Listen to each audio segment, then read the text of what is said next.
We have a fully loaded Flame Central podcast powered by Alcova Mortgage today. Baby.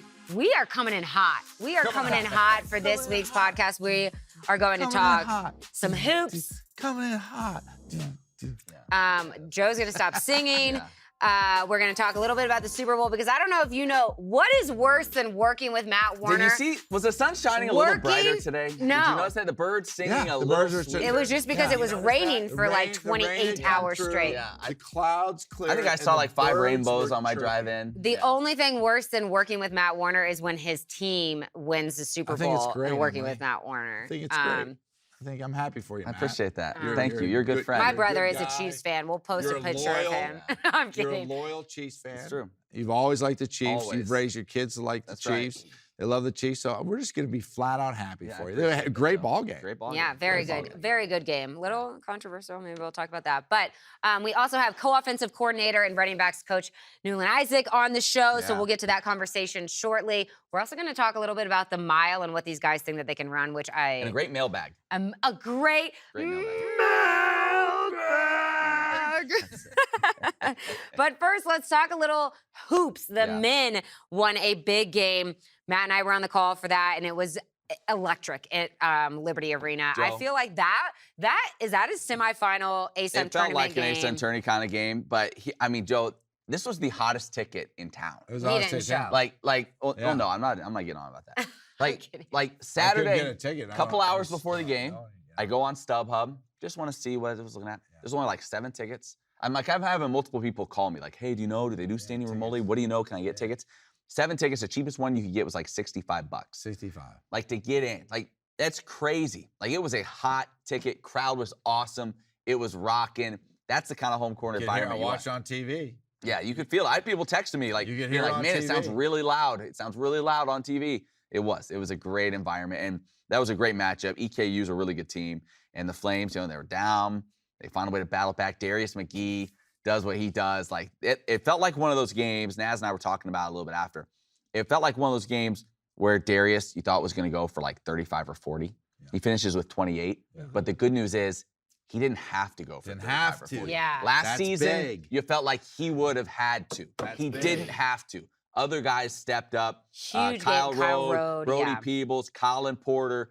Porter with 11 second-half points. Like, other guys stepped up and they shared the load a little bit more, and that's the key. That's what we've been saying really since the beginning of the year. I'm amazed by Porter and how how young is he? Like, he's still 7. I heard he's still 17. I mean, I don't know if he's 17, but whatever. But you're supposed to be a senior in high school. And you're out there just cool, calm, collected, starting every game. Not turning. It's just great job by him. I think, he comes from Kentucky, so they're basketball in the blood. Basketball in the blood. So he is just so composed on the floor. It is really cool to see, and the Flames needed that in a point guard. So Flames went on to win by 10. But go ahead. What else I love? Mm-hmm. I love how Richie McKay messes with you. I actually was shocked. So usually, if you don't watch Richie McKay during like our halftime interview, just rips on me every time. And he like, I don't know if it wasn't an apology, but he was just like making sure that the public knew, I don't hate you, Emily. I want everyone to know that I'm just like teasing with you. No, I love it. I mean, it's just, I have a big brother, so you never know what you're gonna get. You never know what you're going to get when I report games either. Holy smokes. Let's not go there. But Flames win by 10. But I think what's important about this game and what we talked about the last couple weeks is it is nice and comforting when the Flames are winning games by like 15, 20 points. But that's not realistic. They're going to be tested. So it's good that they're getting tested here down the stretch. Their biggest test of the season will come on Thursday night. It's the biggest game in the ASUN this season, like without question. Liberty at Kennesaw State. I need a ticket. Yeah, down at Kennesaw. You going to Atlanta? I wish it was here. Oh, that would have been. We played. That's right. Yeah. The only time they meet, both 12-2, and this is going to be it with the little bit of season that's left after this one. Like this will decide who gets the one and who owns home court throughout the whole tournament. Yeah. Okay, so just so you understand, like Flames fans 1 and 2, and that's why it was so important for this EKU game, because if the EKU is in 3rd, so if the Flames would have lost to them and then lost to Kennesaw, then you're looking at not even being one of the top 2 seeds. So that was a huge win for them on Saturday. Now going Sunday, if the Flames lose on the road at Kennesaw State and they finish the season at 2, they will host quarters, semis, but if Kennesaw reaches the championship, you go there. Then they go to Kennesaw State. Let me ask you a question. Hopefully that won't be the case. Within the between Kennesaw State, other teams within the conference, is Liberty clearly the hottest team right now that you feel as if like it's not even close, or how's everybody like the top of the conference playing? Yeah, well, it is Liberty, Kennesaw, then a 2-game gap, and then Eastern Kentucky. Right. And so Liberty, while they have the same record, Liberty's won every ASUN game by double digits. Yeah. So like that game, the win here on Thursday or Saturday, that felt really close. They still win by 10.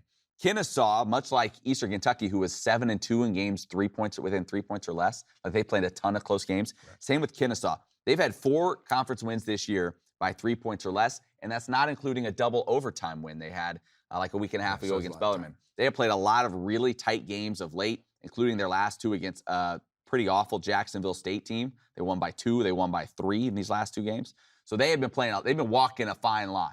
Yeah. And so if you're a Liberty fan, knowing how to win in those right, late game it's a give and take, right? You're learning how to execute and win in those close games. But would you rather be the team that's beating people by 10, 15, 20?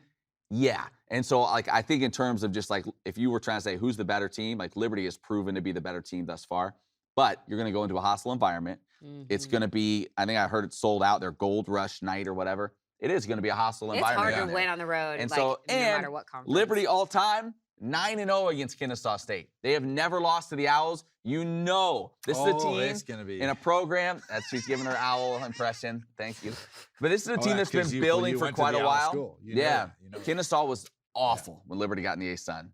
Amir Abdur-Rahim took over that program. They've gotten better and better and better, and this is their moment. Like they feel like they've been building towards like this is your chance to knock off the top dog. They haven't been able to do it yet. They lost in overtime actually to Liberty last year. Like this is their moment. So the Flames better be ready. They definitely have the Flames number and want to win this game. But I will say if Liberty is playing as connected as we have seen them this year on the defensive end, I don't know who could beat Liberty. Yeah. So it will be interesting to see if they're able to play that connected team basketball. You know what I like about Liberty squad? I was watching, did you say it Bellarmine or Bellamar? Bellarmine. Bellarmine. Neither. Neither. Yeah. The third option's always the best, but Bellarmine. Right. When you watch that game, the first half, they were like dominating, locked in. But here's what I like about Liberty, because sometimes it seems like if you can only play great defense, right? But then you have trouble scoring. It's like in basketball, you see these great teams where the pace of the play will change, it'll swing, right? So that first half, it was like lockdown defense. Yeah. But then they got hot. Yeah. Not necessarily hot, but they started to score more, and Liberty's able to put their scoring on top of it also to counter that. So it's not like, hey, we have to lock down defense. It's the only way that we can win. Right. They can win in multiple different ways. So I really like that about the team. Yeah. And it's been good to see guys come and step up and make big shots. Like Kyle Rode making some big shots in the last few games. It's not just Darius, which, like you talked last year, I felt like every game we were just like, I hope Darius is going to bring it. And I don't know if Darius was battling something in that first half of this past game, because he was drinking like not blue water, but like it was like something. I don't know if he was like needing hydration or no, not Gatorade. It was Gatorade. No, it was in a water bottle, but it had like I don't know. So maybe he was not feeling great, and then he got hydrated, and then boom, came out and hit big shots in the second. We'll talk about women's basketball. They have won 9 straight, but first the big game, the Super Bowl. Let's talk a little bit about that. And then we will have, I promise. Oh, do you want to talk about? I mean, what else can you say? I mean, the Chiefs found a way. Patrick Mahomes is unbelievable. I thought he broke his ankle, but he limped it. He limped off the field, and I was like, oh man, I thought Matt Warner. He starts limping off the field, and I'm like, oh my gosh, I can just see Matt right now. Sweating, if I have to watch Chad Henne in the Super Bowl, this is not going to be good. Matt, he came up. Listen, when I saw Mahomes limping like he was doing when he was, I knew it was all. It was what a little, a baby. It was a little. No, yes, it was a little bit. It's a classic. It's Patrick Mahomes. I want everybody to take a huge gasp of breath, what's going on, and I'm gonna play it up. I'm gonna go to the sidelines. All the cameras are on me, and it's the standard. I call it the old Kellen Winslow. Oh, yeah. You remember the old Kellen Winslow? They had to carry him off the field and stuff. No, it was a little bit, I mean, he hurt a little bit, but it wasn't as I knew it wasn't as bad as it. No, it is all part of the NFL. The NFL is scripted, so it was all part of the script. Yeah. And in that part, Patrick Mahomes is supposed to. You're supposed to limp off the field. You're in so much pain. But he did come back. It was all part of the script. But he sprinted really well in that scramble. Sure did. Yeah, and ankle looked really good. Looked pretty good then. Looked pretty good then. But Andy Reid, unbelievable. Like those play calls, the 2 touchdowns second half, same call, different side of the field. Why do we not see teams run that more often? Okay, so here's the thing. I was talking about go in motion, slam on the brakes, pop back out. I was talking about this to my buddy this morning, right? And I said, that's the genius of Andy Reid, okay? Because if you're a defensive coordinator and you're trying to game plan against the Chiefs, who have a lot of weapons and a great quarterback, right? The first thing you have to do is like, okay, Kelsey scores 1,000 touchdowns in the red zone. We have to stop Kelsey, right? So you're game planning everything around that. Then you're like, okay, you got Juju also. Like, okay, we got to stop him. Well, the beauty of what some coaches do, get paralysis by analysis kind of thing, and they try to drop all this different stuff. And okay, they're going to do this to this guy. They're going to do this to this guy. So we can sneak this guy through here, and we can do this. And there's all this different stuff, right? The genius of Andy Reid is it's like, okay, we're going to go to a guy they don't expect us to go to, but we're going to do it in the simplest form fashion. And it's like they motion a man, and it's like everybody else is here, and they're all concerned. They're like, why doesn't he just pop back out? And we'll just throw the ball on the right side. And then we'll come down, and let's do the same thing, and we'll throw the ball on the left side. And these dudes walk in like untouched. It's genius. Unbelievable.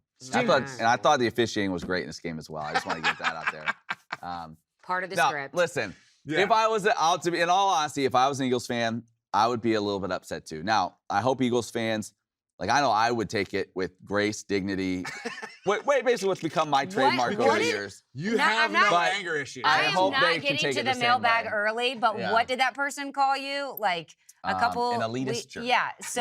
So I have a feeling that if Matt Warner's team had, if it was reversed, oh my gosh. I'll say this. If it was reversed, Chiefs fans. Like, I don't know. I've heard head coaches say this in different sports, and it's totally true in my life. You feel the losses, and they stick with you a lot longer than you celebrate the wins. Like, the losses hurt a lot more than the wins feel good. You know what I mean? So it's like Super Bowl's over. Awesome, 1-2, and I'm like, all right, so what are the needs in the draft next year? Like, you don't enjoy it that long. Yeah, you gotta enjoy it. You lose it. It's like 2 weeks. I can't listen to sports radio, and you're just down. So it is. You take it. You move on quick. I've experienced. I feel bad I've experienced for this Eagles in the. I've experienced it in the pickleball league. You know. He takes the losses. You know. Yeah, he doesn't listen to sports talk radio after he loses. After pickleball losses, I can't listen to any of the pickleball. Podcast. So we're going to get to the co-offensive coordinator and running backs coach. Newland Isaac in just a moment. But women's basketball, 9th straight victory on the road at North Alabama. 10-point win. Matt, we've talked about this for the last couple weeks. You know, they took down #1 FGCU earlier this season. Is this the year? Because, I mean, it just seems like this squad is playing locked in at the right time. Well, there's a huge game going on this week in the A-Sun. You have FGCU, who's 1 game up in first place. They take on Lipscomb, who is tied with Liberty right now at 11-2. So you're either going to get FGCU drop 1 and move back into that group, tied with 2 losses, or Lipscomb's taking 1 and Liberty's by themselves in second place. Keep in mind, we talked about this some last week. Liberty's schedule the rest of the way is bad. They're playing the bottom half of the league. If they show up and take care of their business and focus the way that they should they very well should win out. They're certainly going to be favored the rest of the way. And so that they have an opportunity then to lock up that all-important, like we just talked about on the men's side, 2 seed at worst, you would hope.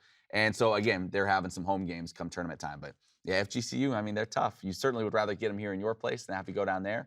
But you're putting yourself in a pretty good spot right now. You just hope that Liberty doesn't look at this schedule and say, oh, these are like the bottom half teams. Right. You got to stay locked down. in. You have to stay locked in. Because one of Liberty's 2 losses is against the worst team in the conference, North Florida. But that happens. It happens. It happens. It happens. You got to be dialed in, and you got to just use these games to like work on what you need to perfect in order to be successful. Terry Greenell, he'll I have no doubt Terry Greenell. He's saying his first rodeo. That's right. Right. Okay, we are now going to get to our conversation with co-offensive coordinator and running backs coach Newland Isaac. Okay, we have a first-time guest on the Flame Central podcast, which is powered by Alcova Mortgage. Joe Yock will tell you that 1,000 times in the next few minutes. Yeah. It's co-offensive coordinator, running backs coach Newland Isaac. Thank you so much for joining us. How's it going? Oh, it's going well. Glad to be here. Trying to find a house right now, so working. Oh, gosh. Yeah, you know where to go. Hey, just get this over with right now. Let's just go ahead and hold that right there. Exactly. Looking at that camera right there and say Flame Central Podcast powered by Alcova Mortgage. Flame Central Podcast powered by Alcova Mortgage. Bam! I'm sorry. That is all you have to do for the rest. No. So great to have you on the mountain. Do you feel like you're a little settled now that you guys are off the road recruiting for a little bit? A little bit. Yeah. There's still about 5 of us living in a house, so we're all over the place. So still trying to settle down. But as far as football-wise, you're kind of starting to get into your mode, start watching some spring cut-ups, and got a chance to be around the kids. So it's starting to get to that point, but not quite yet. Wait, you said 5 of you are living in the same house? Yeah, we got an Airbnb house. What? We should have been doing like a reality show this whole time. 100%. That would have been Guys, incredible. I love it. Yeah. Especially in our house, it would have been. What happens in that? Give us like what's the dynamics What are of the some house? personalities? It is. Yeah, what are the dynamics? It is myself, Coach Bill Durkin, Yep. Coach Skylar McGee. You got Chad Scott. Yeah. Now we also added 2 more, so we got 2 twin beds. So you got the GA, Trey Carter. Yeah. And then you got the other analyst, Tyler Chadwick. Does the GA have to make coffee every morning? No. Who does the dishes? How do you divvy up household chores? McGee does the dishes because he gets frustrated really, really quickly with mess. He's clean. Yeah. Dirt snores. So no way. Yeah. Couldn't see it. No. Yeah. Coach Scott stays up all night and watches basketball, college basketball. He goes to bed about 1 o'clock in the morning. So it's a unique dynamic in the house. That is It's pretty fun. unbelievable. That's so fun. fun. Yeah, we definitely should have had. Oh, some reality 100%. shows That would have started been there. classic, especially in that Does house. Chad Scott like train anybody? Is like you getting workouts in? Push No. ups? Yeah. He'll leave you alone. No. He comes in late from the office and he stays up all night and then he leaves early in the morning. So yeah. All right, Coach. So you have been with Chadwell for 8 seasons throughout 3 stops. How did your relationship start? Where did your connection begin? So yeah, been with him for 8 seasons, but I've actually been with Coach Chadwell for the last 19 years. Oh, wow. So he's been my position coach in college too. So that's where we kind of started. 2004 to 2008, I played receiver at Charleston Southern, and that's when he first started. So once he got done, once I graduated in May 2009, he had just got the job at North Greenville, and I went straight into him as a GA. So I've been with him for the last 19 years. Yeah, so you must be a pretty 19. good guy, I would say. You guys, you got a lot. No, So we're good. you were at Charleston Southern. I assume then, you were hooking up with LU back then with Liberty, right? Yes, like yes, what were your yes. memories of Liberty back from your playing days? Yeah, is it tough to wear that right It now? was. It's a rival. But my memories, we played against Rashad Jennings. Yeah. Okay. And he killed us. He did that to a few Yeah, guys. I know, I was yeah. gonna say, that was a So lot. it was back when the turf was a little bit different, where you actually had tennis shoes on and not real cleats on. Yeah. So I was playing on that turf. So it was pretty So fun. what years were you playing at Charleston Southern? 2004, 2008. 2004 through 8. Okay. Yeah. And you were a walk-on. And then Yes, to sir. get a Yes, sir. scholarship, Yes, sir. I love that. Yes, man. Walked on 2004. Got there. Struggled a little bit. I tell the kids all the time about my little story, but Coach Chadwell always got on me because academically I didn't want to do what I was supposed to do all the time. So I actually walked on first year, 2004, but I was so bad academically that it cost me my second year and my third year of football. So I actually didn't get a chance to actually play until my junior year, and then earn a scholarship my senior year. So it was That's pretty. a good story, though, for the pretty, players yeah, to share. It was pretty good. That's why I kind of get on day all the time about his grades, and then he wonder why. I'm like, this is why, because I want to make sure you don't end up like I was. So, and Coach Chadwell used to kill me, so I had no choice but to get it right.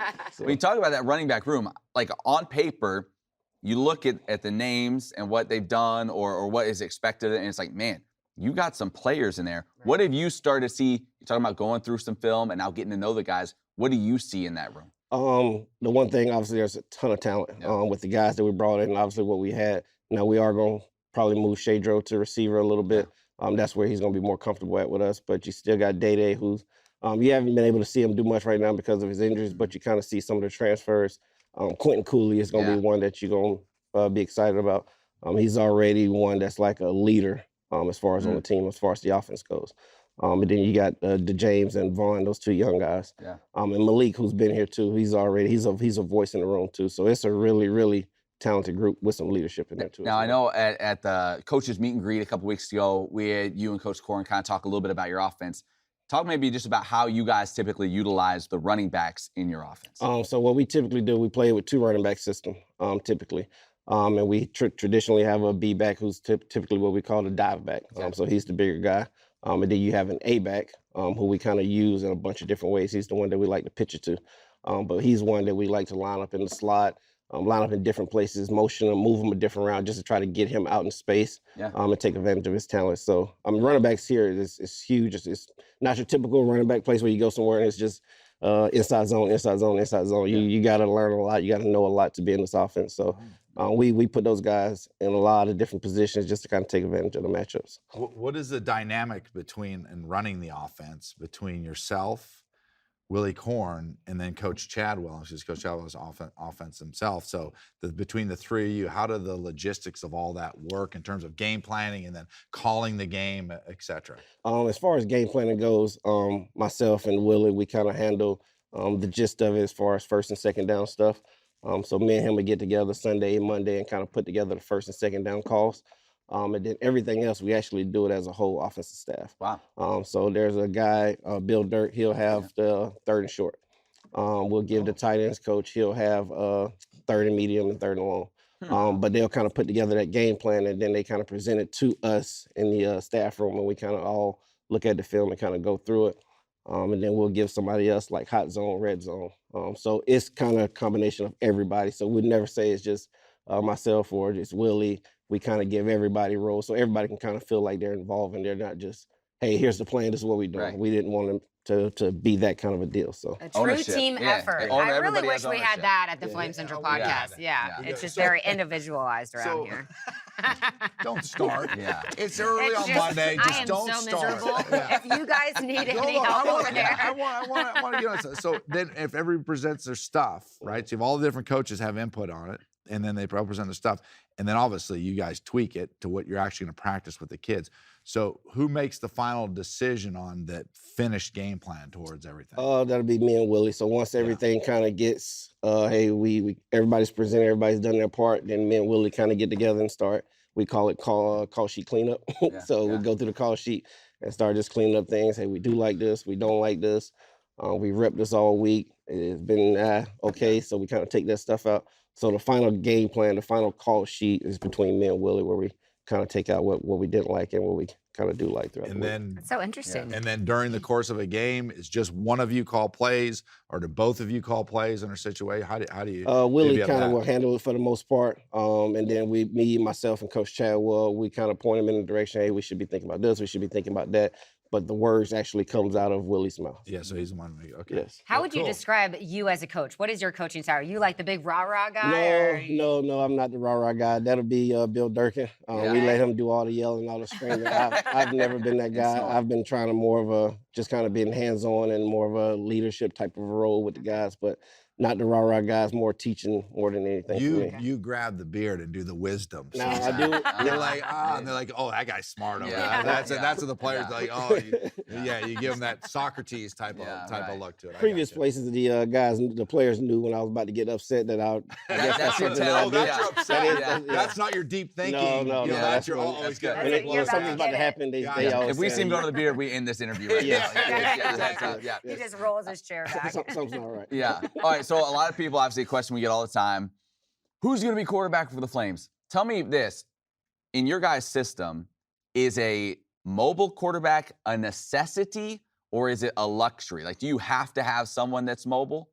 I would probably say not a necessity. Yeah. Our last quarterback, Grayson at Coastal, he could run, but it wasn't his gift. His gift was being able to throw the football and put it and being accurate where he put the football at. But we would like for you to be able to run. We're not going to recruit a quarterback that's 6'4", 250, that all he can do is throw. Yeah. So I would guess just if you can move, we can figure it out. We can package things. We can figure that part out. Yeah. So I wouldn't say you have to be this super mobile guy. You don't have to be Malik Willis. Sure. So. Is the offense, when you describe the offense, I know it's got a lot of RPO in it, but it also has option to it. So is it like that Paul Johnson, old Georgia Tech combination between that and what would you say would fit with that? I would say yes. It's the old that you grew up watching, the Georgia Southerns, the Georgia Techs, that old triple option, but it's just out of the gun. We're actually thinking about doing under center now, but we used to say if we ever got under center, it was by accident. We would never get under center. So it's that same thought process. Coach Chadwell played in that offense at East Tennessee State. So he kind of brought it to North Greenville that 2009 year. We went and studied Wofford. They did it a lot too as well. They kind of did it out of the gun and they did it under center. They still kind of mixed both. So we went with them 2009 to kind of study the gun principles of it. So that's where the triple option. That was at where? Wofford College. At Wofford, okay. Yes. Okay. So that's where the thought process kind of came from. And then we just kind of added our own little touch. So what's your run to pass ratio? Yeah, that's what I was saying. I would probably say around 52 to 53% run. So not that, because people hear, your casual fan hears Paul Johnson, they hear triple option, they're like, 5 times a game. oh gosh, what are we going to throw it 5 times a game? It's like, if you get down early, you're like, well, good luck. But it's not that way. No, it's never been that way. We're going to throw the football. When we played at Coach at Charleston Southern for a guy named Coach Mills. He was at Harvard and he was throwing the ball all over the place when he was at Harvard. So he brought that to Charleston Southern. So Coach Chadwell took a lot of the pass game stuff from Charleston Southern, took the run game stuff from his playing days in Wofford and kind of combined it in 2009. So we're going to throw the football. It ain't your old 5 times. No, it's not going to be that. What was Grayson McCall's best attribute as a quarterback? What did you like about him? Grayson was always calm. Okay. He was always calm. You never seen him get rattled. Pressure never bothered him. I mean, you're down with 2 minutes left in the game, and we had the ball. We felt confident that Grayson was going to win the game. I think that was his biggest thing, obviously, his accuracy. And his decision making. He's not going to turn the football over. He's going to put it exactly where it's supposed to be, and you're never going to get him riled up and get him out of his game. As you've been going around selling Liberty to recruits, you're introducing them to Liberty maybe in some cases. What's been the type of response that you've received? Like, do you feel, has it been better than you expected? Like, you're going in, you're selling it to people, you don't know how Liberty's going to be. No. You're like, I'm living with 8 guys in the same house. I'm just figuring it out. Working snore all the time. Right. I'm trying to get 3 hours of sleep. They're watching basketball. Like, what's been the response when you've been out on the road pitching Liberty? I mean, the reception's been really, really good, actually. I mean, I was shocked. I didn't know I recruit mostly Florida, Orlando, all the way down to Miami, and I didn't know how many people would actually know about the school. And once you got down there, everybody, that's all they talking about, Liberty, Liberty, Liberty. They love Liberty. They keep saying, man, y'all got the best facilities, y'all got this, y'all got that. So the reception has been really, really well. So I was shocked by that, honestly. Where are you originally from? Hopkins, South Carolina. Oh, okay. It's a little town right outside of Columbia. Yeah, nice. So the facilities, that is like the first thing that I think everyone noticed. Well, there's much. Yeah. There's a lot that people notice, but the facilities are just next level as far as a mid-major program. So what is your favorite facility? Or what stands out the most to you? What stands out most to me is the indoor. Yeah, I love it. You get up here and you realize how cold it is, and we always practice. We had to practice everywhere. Everywhere we've been, we practice outside in the cold. You just have to deal with it, but you got an indoor, and you're like, we ain't got to do this cold anymore. Did you crank that temperature up 1 more degree? Don't you get soft. Don't you get soft. You need to. Don't even get Joe started. You got to practice in the rain. That's right, Joe. There's one thing that Joe's a little old school. There's one thing I've heard more times in the last 4 or 5 years is rainy day, team practicing in the indoor, and he's like, what are we doing? Yeah. What are we doing? Are you going to play inside when it rains? Exactly. Get outside. Yeah. So you only get those opportunities to practice in the rain so many times. You're going to hear that You'll learn how to catch the ball in the rain. You'll learn how to throw the ball. Yeah. You'll learn how to hold on to the ball. Don't be going to the indoor facility when it's raining outside. This is coming from the 2 guys who are in like the warm, cozy booth, up in the We do make fun of you a lot. And I'm sitting here looking like a wet dog out on the sidelines, and they're like, oh, it's so great up here. Can you give me a hot chocolate? And I'm just sitting there. Turns that down. So don't let them fool you. Anything else you guys got for Coach? Well, I just want to say, and we didn't mention this, that you were the 2021 National Assistant Coach of the Year. Yes, sir. Correct? So like this isn't just some guy. I want to make sure Flames fans realize this isn't just some guy. This isn't just some guy that just lives in a house. Yeah, right. This is one of the You're thinking I'm the Assistant National Coach of the Year, and I got to live and listen to Bill Durkin snore the entire time. And who's making coffee around this place? Yeah. I'm not a big coffee person. Okay. McGee's the one that he's the coffee guy. Someone's doing his dishes. It's okay. We got to get you in his house. Last thing for me, what is you go into spring ball, right? And everyone has, okay, we need to get this done, especially first year. We need to get so much, them to soak in so much information. Like, what for you is like priority number 1, 2, 3? Like, what do you have to get done in spring this first season? As far as just football wise, for us, it's just kind of getting the base stuff down, the base game plan stuff the base playbook stuff that we're going to run. Before we do anything, we don't want to. We're going through the install and how we want to do the install right now, actually, and we're just trying to keep it as simple as possible. Before we kind of get into everything else. So that's the number one thing I would say. Hey, let's get the base fundamental stuff down first before we do anything else. Yeah, you got to be efficient, right? You got a limited window here to give them as much as you can, but not overwhelm them and try to find that sweet spot. And you can always add more. Places we've been before, you get to that third and fourth year, you can just kind of do whatever you want to do. But that first year is kind of just getting the base stuff down that you want to get accomplished. So with that being said, for the Flames fans that are out there, let's just say, like there's obviously high expectations around here, and they've had a lot of success here. How, when you bring in a whole new offense, right, totally different with Jim before, what kind of patience message do you need to give to the fans? Like, how long does it really take a team to understand it and to get it clicking where, like, wow, we're really good now. We're going to have success. Like, how patient does the fan base need to be? I would probably say pretty patient. Yeah, I would say pretty patient. We're going to kind of basically try to get the base stuff through the spring. And then you have some time in the summer where you kind of redo the stuff all over again. And then fall camp is when you can maybe start adding some of the different nuances to it. But I would probably say, yeah, you just give us a little bit of time. But for the most part, it'll be good. It'll be fun.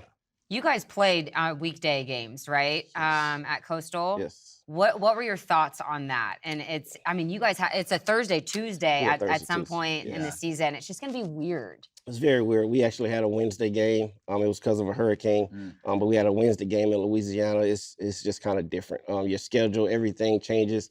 Your game planning schedule kind of changes. As coaches, we're all creatures of habit. So once you got us playing on a Wednesday and we got to get ready on a Sunday or a Monday, it kind of throws everything off. So it's a little bit the cut sheet or whatever you're saying. Call sheet. The call sheet gets cut, whatever. Yes. So you got to shake it all up. It's a little bit of a challenge. Yeah. It's so weird. Joe's already calling for all classes canceled. Oh yeah. Yeah, I've already called that. The guys need their rest. He has a lot of control around here. Yeah, I do. You know what?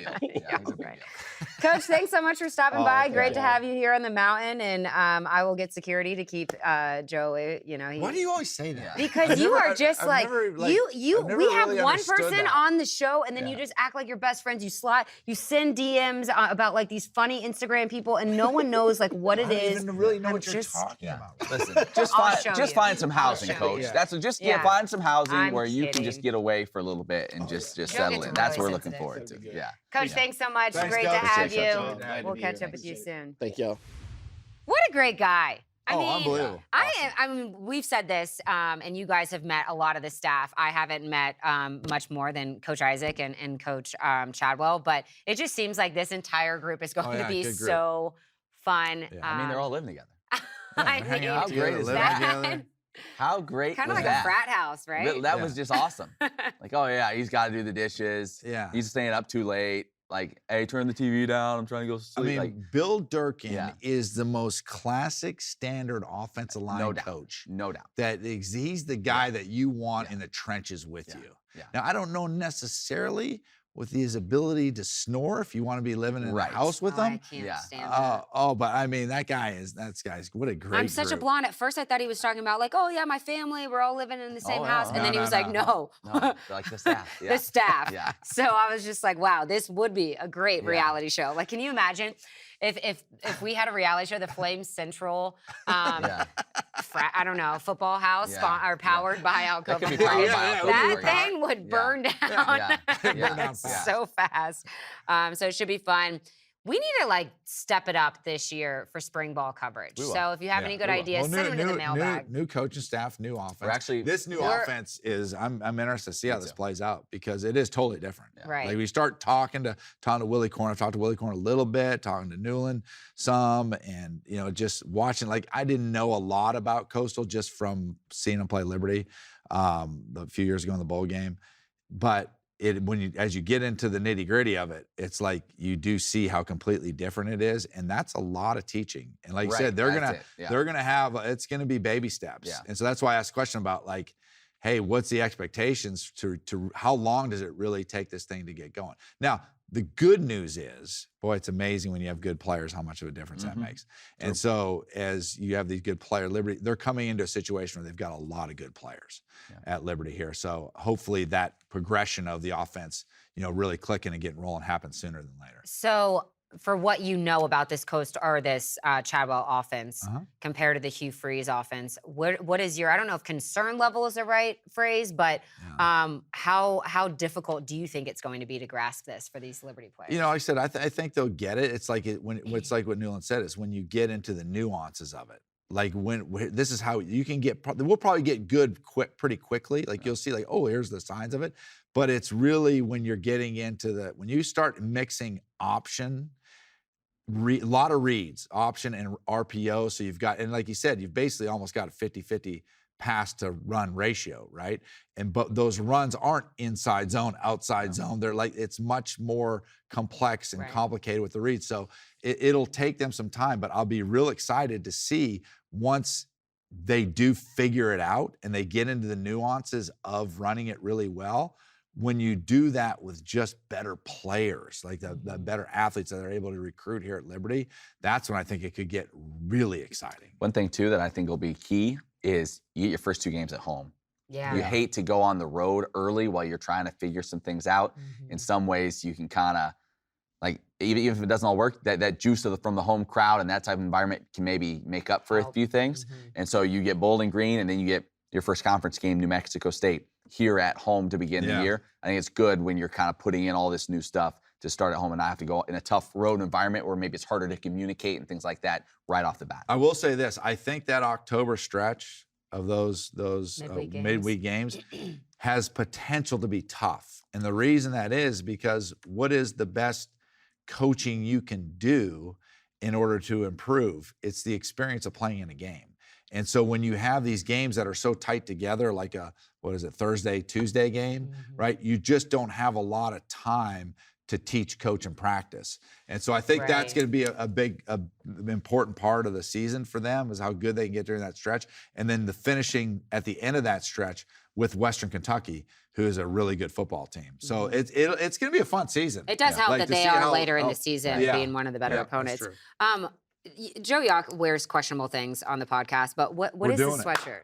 Hey, if you've been following me on Twitter, right? Oh no, I forgot to do that. Yeah, you know what's going on. Don't even try. Don't even try. See that's the Covenant Scots, baby. That's the Covenant Scots. So if Liberty is the big brother, Covenant Scots are the little brother up on Lookout Mountain, Georgia. Covenant, Richie McKay's first win when he came back to Liberty. Yes. It was against. It was a good game. That's why he's winning. It was a tight game. Lavelle Cabell free throws late to see. It was a tight game. So to put it, the Covenant Scots arch rival is Maryville, right? Tell the whole story. Maryville. We'll sum it down for you. We won't go too long. And stop. You know what? That's a first. You sitting over there with your arms crossed. You should be careful. So I don't know how to Covenant Scots, 0.6 seconds left in the game. Yeah. Up 2 against our arch rival Maryville. Okay. Yeah. They Maryville throws the ball in. They catch the ball. 0.6. Yeah. You can barely get one shot from 0.6. Catches the ball, shoots the ball, goes off the backboard. Game's over, right, Matt? Yeah, right. Over. No. Game's over. No, it's not over. Were they at home? They're at Maryville's at Maryville. They're at their home. Yes, of course. Home cooking. Yeah, a little home cooking. Like, we're not going to say home cooking. It's home cooking. It's home. Right? Ball goes off the backboard, right? Yeah. Other guy catches the ball, shoots it, it goes in. All in 0.6. They all in 0.6. Yeah. Wow. All in 0.6. Basket counts and goes in. The new Covenant loses in triple overtime. Yeah. And you know what's disappointing? What's that, Joe? What's most disappointing? Joe's been calling out the conference. I'm calling the He conference. wants a statement. I want a statement because here's why I might want a statement. Yeah. He's gonna make you cut this, and so you can post it to his Twitter. 100%. I know he is. Yeah, 100%. 100%. We're cutting this. You have learned though. You're putting a period before you tag someone on Twitter. You taught me that. Gosh, it's just so great to see. Here's what upsets me with this, Matt, is there's no other possible outcome to the game. Correct? Right. There is no other. When they shot that ball at 0.6 and the clock went off, and the clock should have went off, and the game's over, there's no other possible outcome to the game. Should have been over. Okay. And the game should have been over. Yeah, End of conversation. So let's get a statement. I'm glad. Let's take it to the track. Callie Doan is one of our distance runners here at Liberty, and she just broke the Liberty all-time record in the mile, which was held by her coach, Heather Zeeland. Yeah. She set that record, Zeeland did, to win the national title in 2002. So it's crazy. And it took 20 years to break this record. Callie Doan did it in 4 minutes and 36 seconds. To be honest with you, so this was an indoor race. So that's, 8 laps? You're 8 laps. You're the I was doing math in my head. So it's 8 laps because it's a 200 instead of a 400. So 8 laps. So think of it on an outdoor track, though. 4 laps. I probably can't even do 3 laps in 4 minutes and 36 seconds. Sure you could. No way. That is so fast. What do you think that you can run a mile in? Are you talking about right now? What do you think you can run a mile in? Back in the day, Both, right now? Joe, just to make yourself feel better. Oh my goodness, I don't know if I could make it through a mile right now. No, I could come in. Could I break? I'm gonna say I'm coming in at 5:40 something. Yeah, I'm a good over minute behind. Oh, back in the day? No, not bad. Right now. There is absolutely no chance. Emily, that's just under. I mean, that's not that fast. It's not that 5:40 something. I'm over a minute behind her. I will send every single person I meet for the rest of my life to Alcova Mortgage if you could do that. If I should be doing that anyway. That is insanity. I bet you. I would be shocked if you broke 10 minutes. In a mile? 10? Are you kidding me? This is an elite athlete. Thank you. Have you ever seen this guy move? Yes, thank you. He's as fluid as it comes. I'm like long stride. Yes. What do you think you can? There is no chance that you can run a mile in 5:40. They call me Joey Gazelle. That's right. They still call me Matt, Joey Gazelle. what do you think you can run a Well, mile I've had this nagging toe injury. Matt would. So it's unfair to ask me this question right now. I can't seem to get my toe healed up, so it's not fair. Come back to me when. Doctors, please reach I out went to the doctors. I will fully admit that Matt Warner would defeat me in the mile. I don't think so. I'm an awful long distance runner. My body rejects it. I don't do it. Yeah, no, I couldn't. I don't think you can run. I would be shocked if you broke 7 minutes in a mile. All the people saw me. Then we're going to go. I bet you I could beat you in a mile right now. There's no chance you can. Listen, all the people saw us last year when we did our 4x100. Yeah. So I think they all know. You pulled a quad. I did pull a quad, but they see I'm more of a quick than fast. Yeah. I'm more of a sprinter. Oh, he's bursty. Matt Warner's bursty. Twitchy. I'm a little twitchy. Matt Warner's bursty. Congratulations to Callie on we need to go out and chat with her. By the way, the Liberty track team, just give the track team a shout out. Right, I was over at the indoor because they were having a college meet there, and so I went over and watched. I had a buddy, had son running, and so I went over and watched and talked to Lance Bingham. Yeah. Lance Bingham, that whole track program, the facility, the people there. I got to meet with the long distance coach, Pete McFadden, as top shelf. Got to meet one of the young GAs that's there. I mean, these are as nice and as classy a people as you'll meet, and they run an incredible program, And what I love about Liberty in general, but the track program specifically, those guys, is just the whole personal development there and how much they achieve as an athlete, but yet they care about you so much individually. It's like what a great group, and the championships.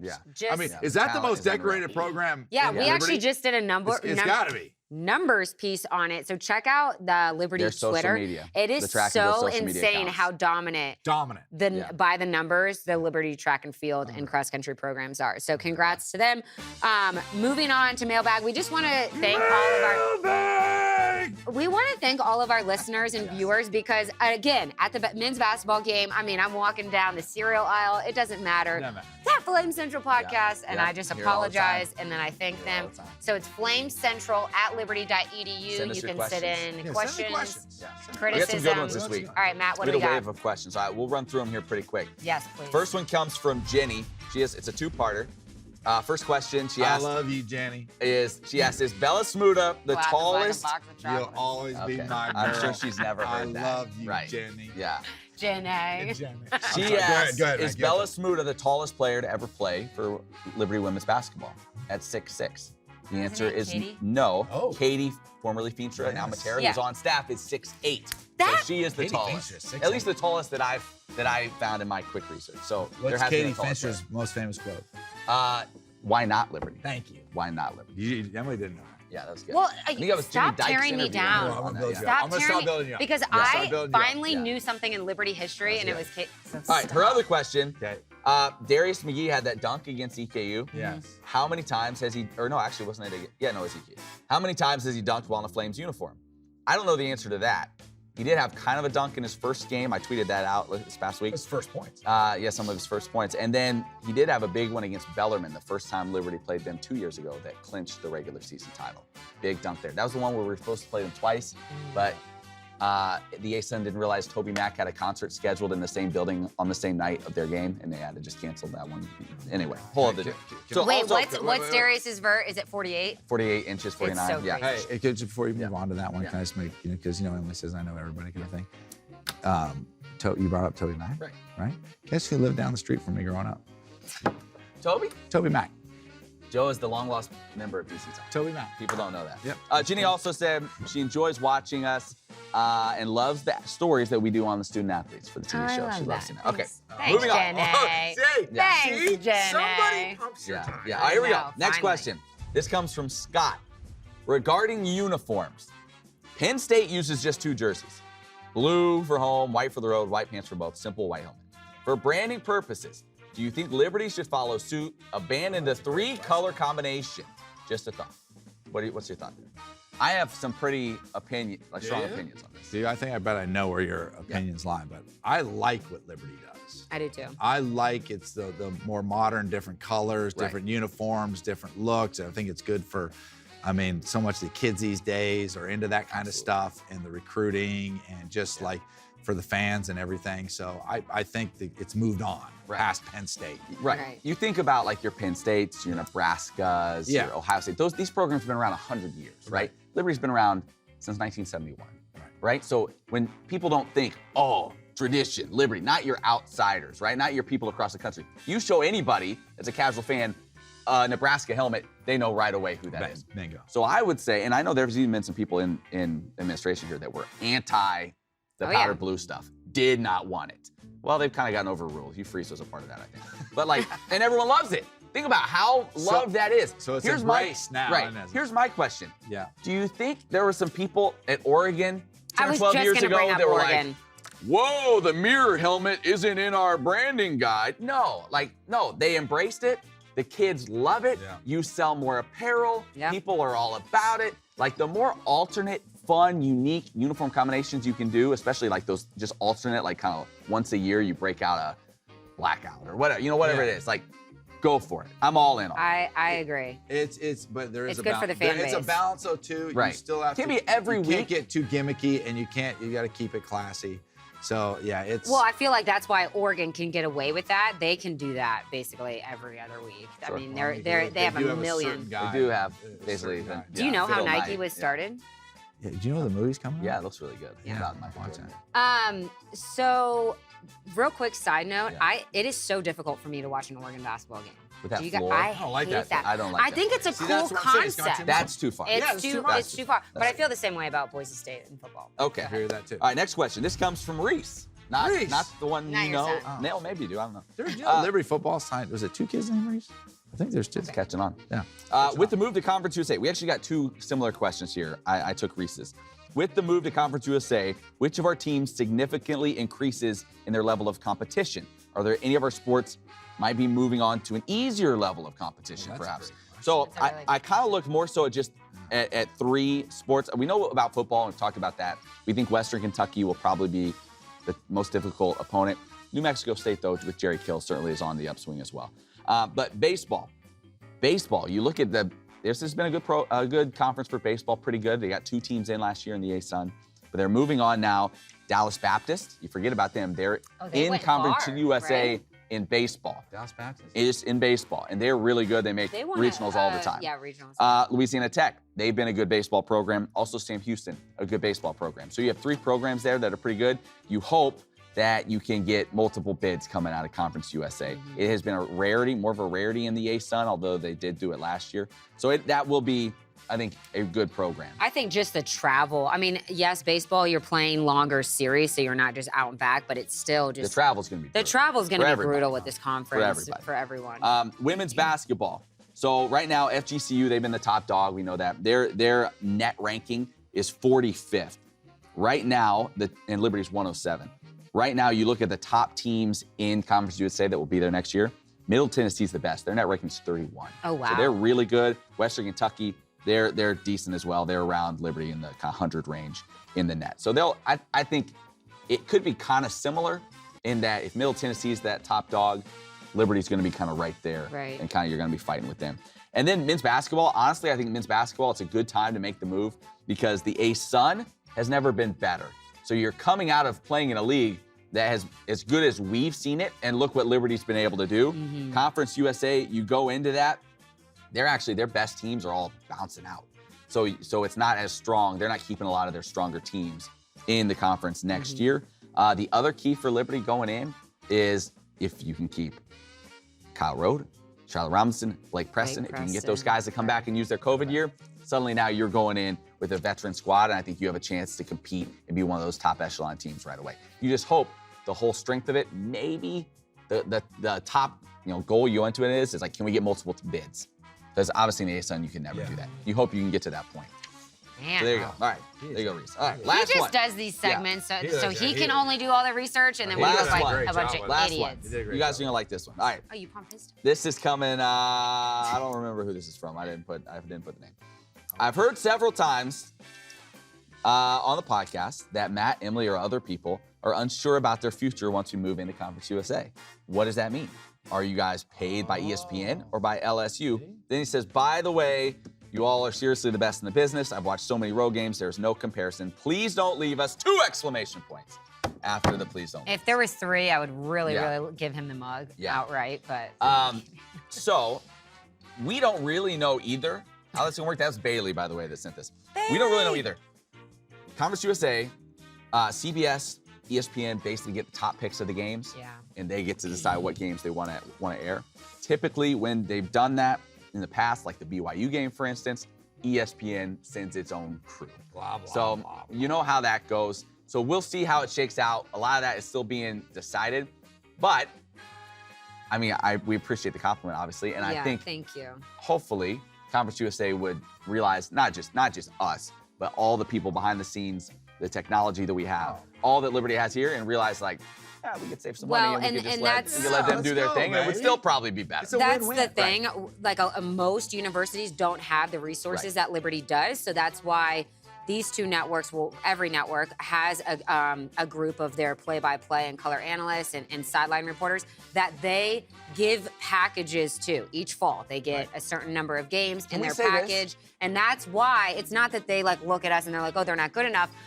A majority of schools don't have those resources, so they have to give these packages. Can we say this? Is it out of bounds to say for any fans that are feeling the way that Bailey is, frankly? I'll give you the emails of the contacts. I was just going to say, go on the Conference USA website. Nobody's going to Conference of the Go on the Conference USA website. See who maybe the best contact person would be, and let them know. Right. Is that okay? Go reach out to them. We don't control it. CUSA does. Reach out to them. This was a really long podcast. So if you are listening at this point, thank you. It's a long drive. Hopefully you guys are almost home. All right, anything else we got? Great mailbag. I have a really good story, but I can wait. We're going to get the yacht talk. No, let's. Oh my gosh, it had coffee in it. Spill that all over. It had coffee in it. Well, what else would you put in a coffee mug? I didn't realize you had so sexy. Oh my gosh, you got to get a new sweatshirt. Okay, there's coffee all over the table. Quickly tell your story. What is it? Quickly, and it kind of goes in nicely. Oh wait, with this. tomorrow's Valentine's Day. Tell me a good Valentine's. Yes, you guys need to get your wives something. Doug's getting some. Pro tip. Here's Valentine's Day pro tip. If you buy the flowers the week before Valentine's Day, they're cheaper and more available. You are so cheap. Just as much. Matt Warner. Come on, Thank me later. Cheap. Thank me later. Dad's sitting in his David closet deserves right better now. than that. Oh my gosh. Actually, I was at the store last night and I was going to get myself flowers just to let Jason off the hook. And the ones that I usually get, it's like 3 for $12, and they were $40. I know, you waited too late. You waited too late. Not trying to sound like cheap Matt over here, but it is true. Like, no. Yeah. No, that's stupid. Don't I'm give in to surprised you're not getting her like the ones at Hobby Lobby that They are last fake. forever, don't they? They last forever, just like my love. I celebrate Valentine's on February 15th. Is that right? Yeah, it's a little cheaper that Right, day. Last see? day. No, I'm just kidding. Oh my gosh. I don't really celebrate Valentine's Day. I think it's kind of silly. It's dumb. If you brought me flowers, He said It's dumb. no, it's dumb. if you brought me flowers on a day that wasn't Valentine's Day, I would be much happier than if you just like brought them home because it's some silly holiday. I don't even know how that holiday started. Probably so Hallmark whatever. created it. Yeah. But I was like single and depressed and lame for so long, so maybe that's why I We don't care remember about those days. Valentine's Day. That's when I told you that. That's when I used the terrorist attack joke. Oh my gosh, stop. Yeah, all right. Stop. What's your story? All right, quickly. Basketball game Saturday night, right? My wife and kids come. They always sit kind of down behind where we broadcast It's so from. cute. And our youngest, she's 5. Yeah, she's During the sweet. first half, she tells Xana, I don't feel very good. No. And Xana's like, okay, whatever. You're probably fine. Just sit still. And she was like, I think I'm going to throw up. Oh. And so, quick thinking, Please tell me. Xana grabs the clear plastic Flames Kids Club bag, You got to go to the kids club bag. pulled out like the Get it notebooks the kids came, and right at that moment, our little girl just loses it all into the clear Did bag. it stay in the bag? Into the bag. She made it in the bag. Like, she's right there. It would have gone, like, it's all, it might have hit me. It might have hit me in the back. Yeah. Just fills this bag. Meanwhile, my son Jack is like 3 seats away, has no clue any of this is happening. He's watching the game. Typical Jack. And it's in a clear bag, right? Xana says, he looks at her and goes, whoa, what's in the bag? She had just lost it. So Xana then is like, okay, we're getting out of here. She takes our youngest and our other daughter, This is classic. and she's like running up the steps. You know, she's go all the way up. She's leaving. She's like, you bring the other kids. Meanwhile, I'm broadcasting. She's texting me, oh, we're getting Why out of here. didn't you let me know? I don't do anything. So she's trying to get out of here holding this clear bag of vomit. Meanwhile, of course, she runs into everybody she knows that are all trying to be like, And hey, she's so what's nice, going and on? she What's just- going on? yeah. She's like Oh my stiff gosh. arming people. I Yeah. got to He get out of thinks here. It's a giveaway bag. Right. All that to I'm say, kidding. Popcorn, anyone? all that to say, Popcorn? the Flames Kids Club, not only is it the best deal in town, you never know when you're going to need one of their bags. all So everything. join the Kids Club today. It could come in very handy. Call 1-800. Right. It could come in very My handy. daughter Think of barfed in the everything. back. Yeah, they think of it all. Wow. Yeah. That's crazy. I had no idea that happened. Yeah, a lot going on. Is she Wow. okay? She's good. She's bounced back. She's good. So it's just a one It's shot? yeah, one day. It was the yeah. popcorn. Yeah, I'm I know, kidding. yeah. I'm totally She's kidding. good, The but food yeah. is great. So there was a lot going on during that game beyond what was happening on the court. Oh my gosh, I had no idea. Yeah. I had no idea. All right, awesome. Well, thanks so much again Yeah. for listening and watching. Hey, We'll- watch this. Watch this. Flames last game for the regular season. It's going. Will it go in the yacht talk? Win or lose? Right here. Oh, short, but he gets a rebound. It's in. In Flames 0.6 win. seconds. I Yeah. see ya. See ya.